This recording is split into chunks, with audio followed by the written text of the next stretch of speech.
बिश्क खिदमत है। किस्सा जंगल की शहजादी।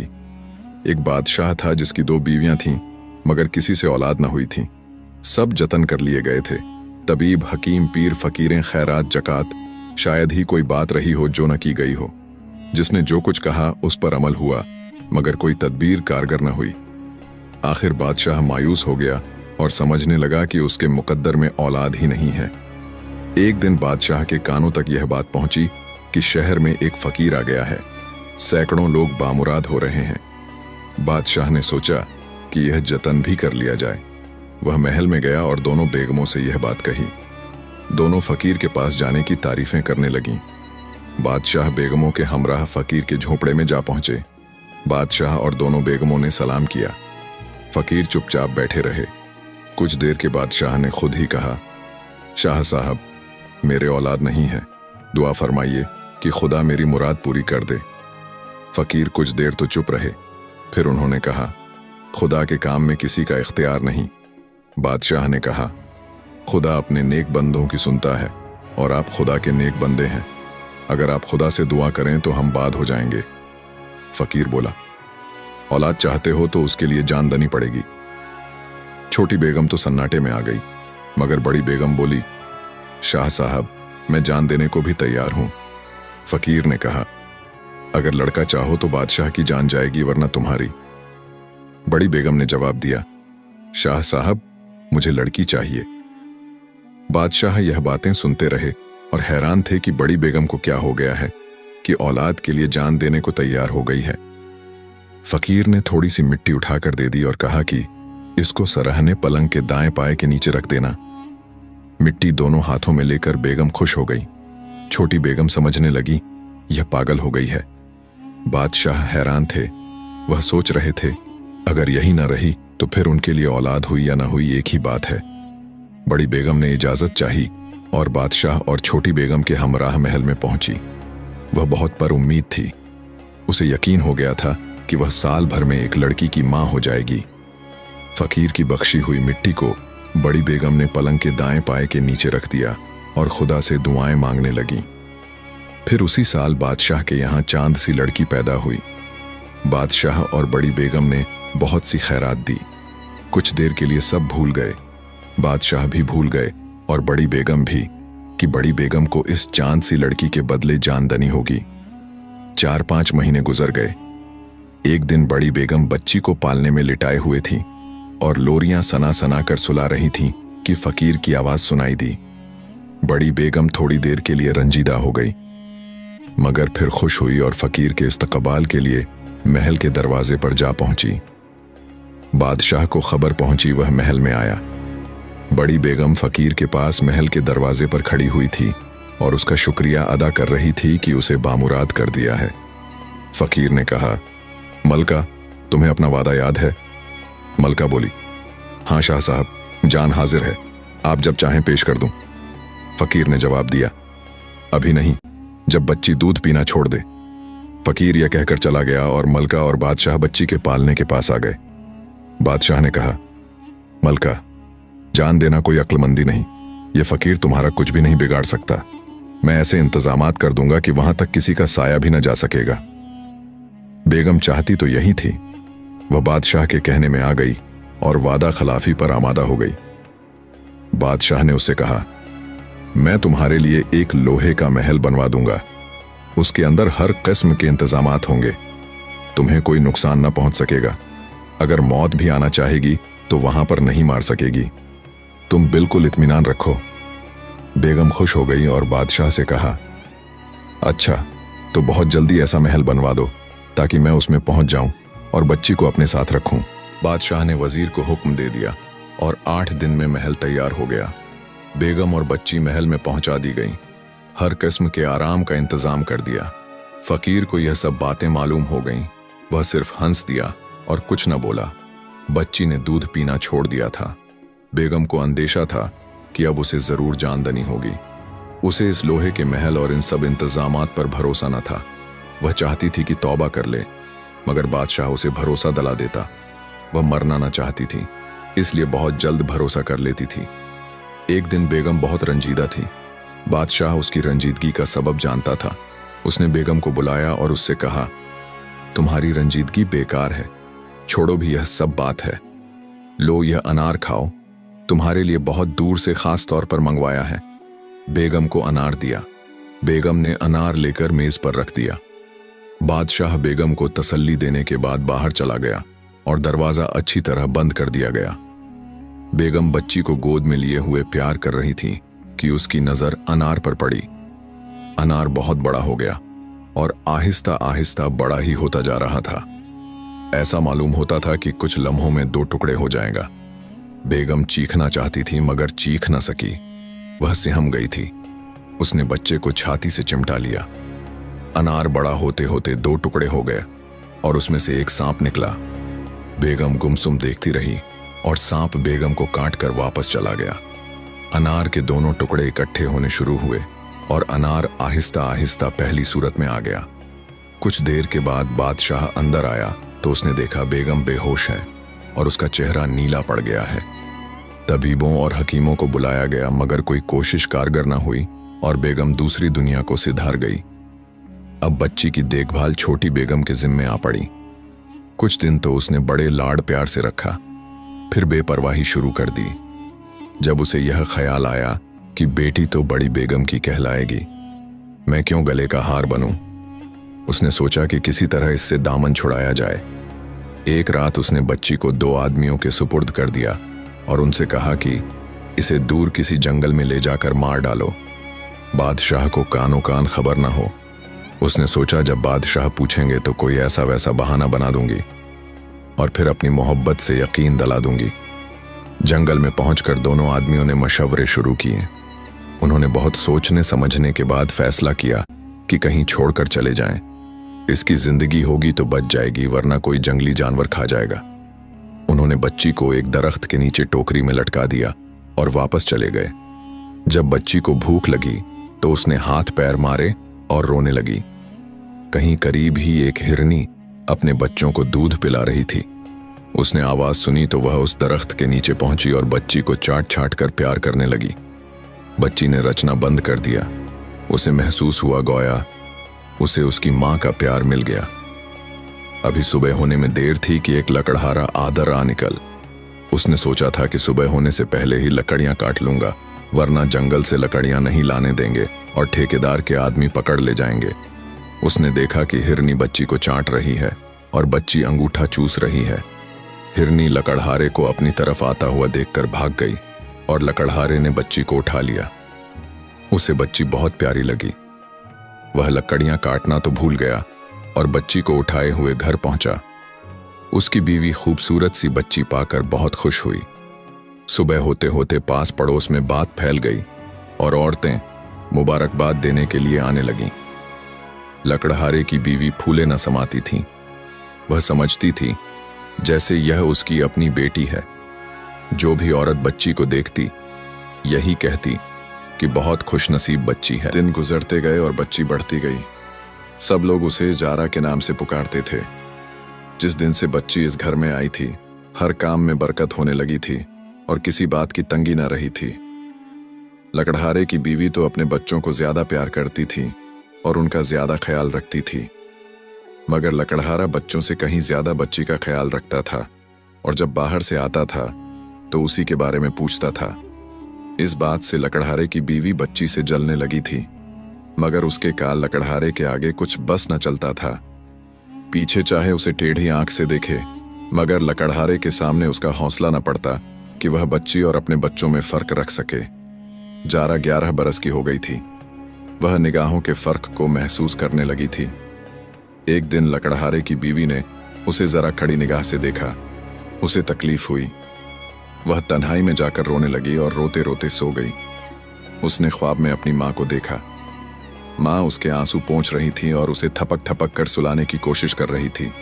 उसी दिन लकड़हारा बहुत खुश घर वापस आया और बीवी को अशर्फियों की थैली दी। फिर पूछा, जारा बेटी कहाँ है? जब से वह इस घर में आई है इस घर के भाग जाग उठे हैं। बीवी खामोश रही तो लकड़हारा बोला, बताओ मेरी बेटी कहाँ है, मैं खुद जाकर उसे बुला लाता हूं। लकड़हारे ने देखा कि जारा सो रही है और उसकी आंखों से आंसू बह रहे हैं। वह तिलमिला उठा। उसने जारा को जगाया और कहा, क्या हुआ बेटी? ये क्या कि सुते हुए रो रही थी? कोई तकलीफ तो नहीं है? जारा ने जवाब दिया, नहीं अब्बा, कोई भी तकलीफ नहीं है। मुझे तो कुछ भी मालूम नहीं। क्या मैं सुते हुए रो रही थी?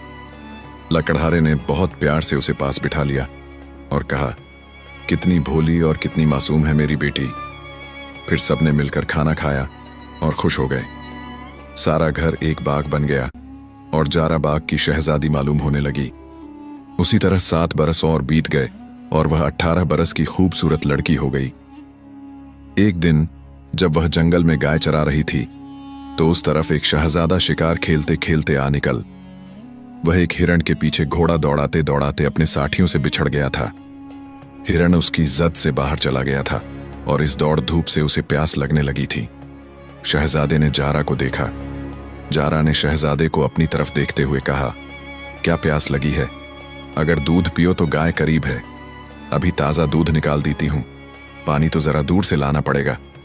यहां से मेरा घर 1 मील है। अगर पानी ही पीना है तो चलो मेरे साथ घर चलो। ये कहकर जारा घर की तरफ चलने लगी और शहजादा उसके पीछे हो लिया। अम्मा, ये मुसाफिर रास्ता भूल गया था और बहुत प्यासा था। मैं इसे साथ ले आई हूं कि इसे पानी पिला दिया जाए। घर पहुंचकर जारा ने अपनी मां से कहा। लकड़हारे की बीवी ने मुसाफिर को देखा तो उसकी आंखें खुली की खुली रह गईं। वह शहजादा मालूम होता था। बहुत कीमती घोड़े पर सवार था और हीरों और जवाहरात से जड़े हुए कपड़े पहने हुए था। पगड़ी में कलगी लगी हुई थी। जारा ने छाछ का कटोरा भर कर दिया और कहा, कुछ खाइएगा अभी आप? शहजादे ने कहा, नहीं, सिर्फ प्यास थी। छाछ का कटोरा पी चुक तो शहजादा वहां से रवाना हो गया। शाम को लकड़हारा आया तो बीवी को बहुत खुश पाया। उसने दरियाफ्त किया कि आज क्या मिल गया है जो जमीन पर पांव नहीं पड़ रहे हैं। पहले तो उसने टाल मटोल से काम लिया, फिर सब की सब दास्तान दोहरा दी और कहा, काश उस लड़के से मेरी जारा की शादी हो जाए।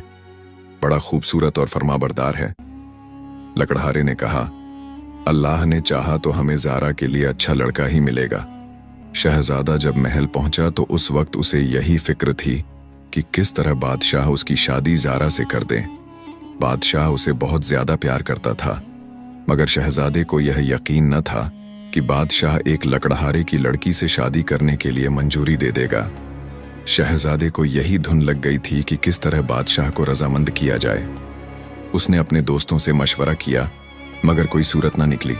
शहजादा बहुत परेशान था कि अब क्या करें।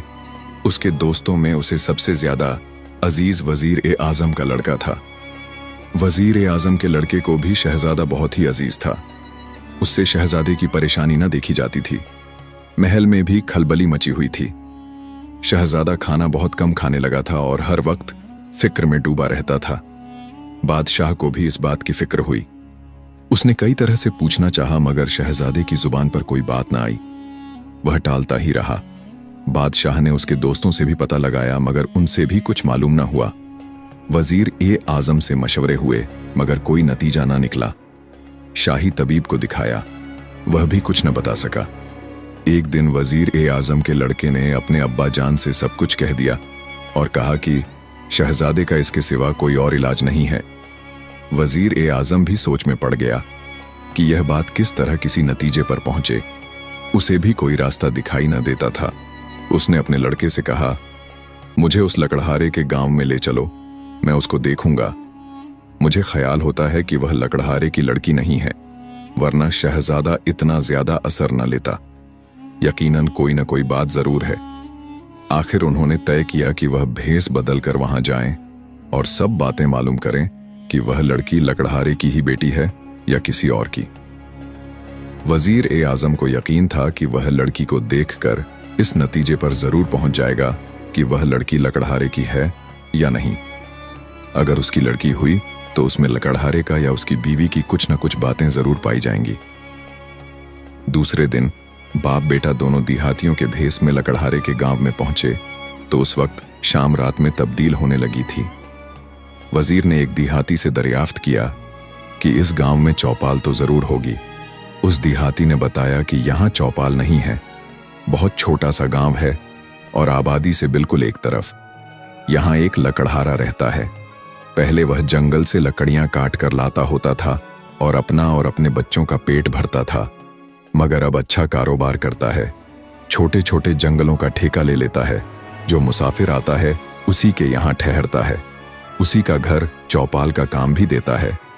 बाप ने देहाती से और भी मालूम करना चाहा कि कितने अरसे में वह जंगल से लकड़ियां काट कर लाने वाले लकड़हारे से कारोबारी हो गया है। देहाती ने बताया, 12-13 साल पहले उसके यहाँ एक वक्त रोटी होती थी और एक वक्त नहीं। उसे एक सुबह जंगल से एक छोटी सी बच्ची मिली।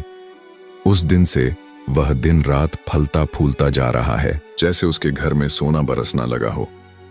देहाती से इतनी बात सुनकर वजीर-ए-आजम और उसका लड़का लकड़हारे के मकान की तरफ चल पड़े। उसके का यह ख्याल तो दुरुस्त निकला कि वो लड़की लकड़हारे की नहीं है।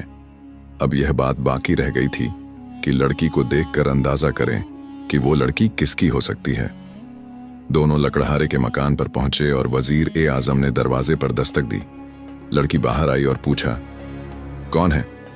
वजीर-ए-आजम ने बताया कि हम देहाती हैं।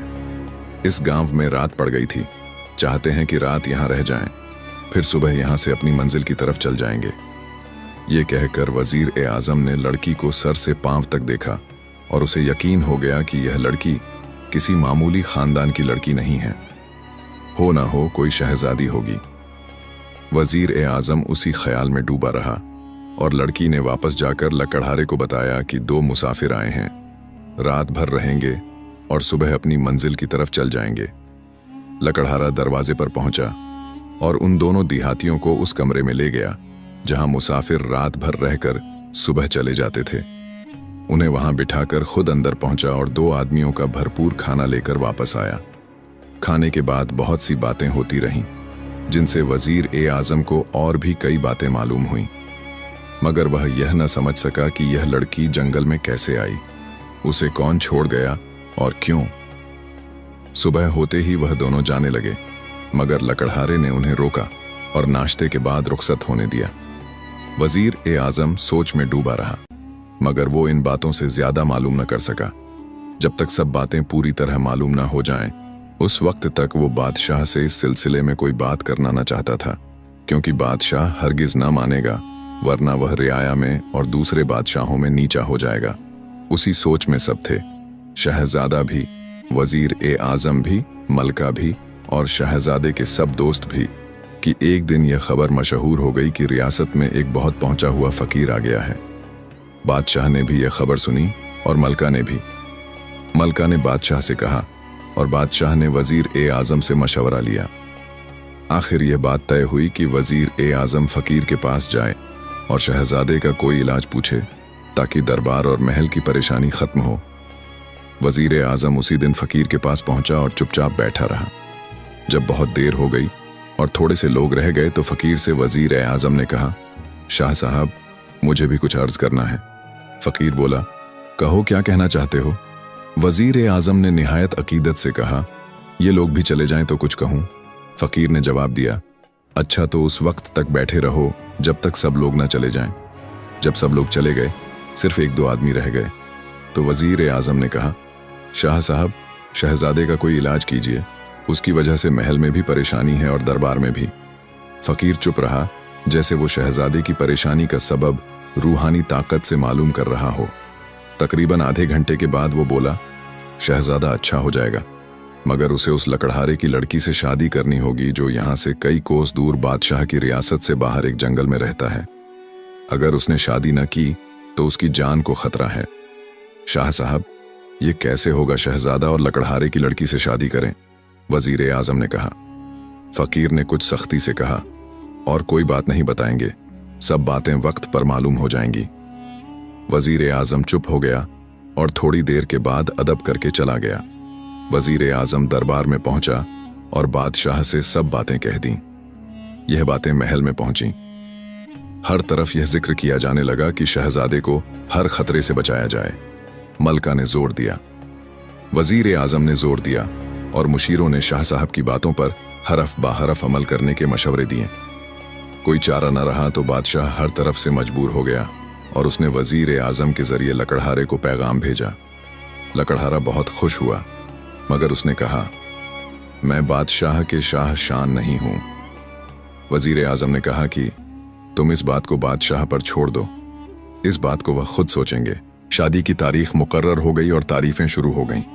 बादशाह की तरफ से बहुत सी चीजें लकड़हारे को भिजवा दी गईं ताकि उसे किसी बात की कमी महसूस ना हो और सब काम जैसे होने चाहिए वैसे हो जाएं।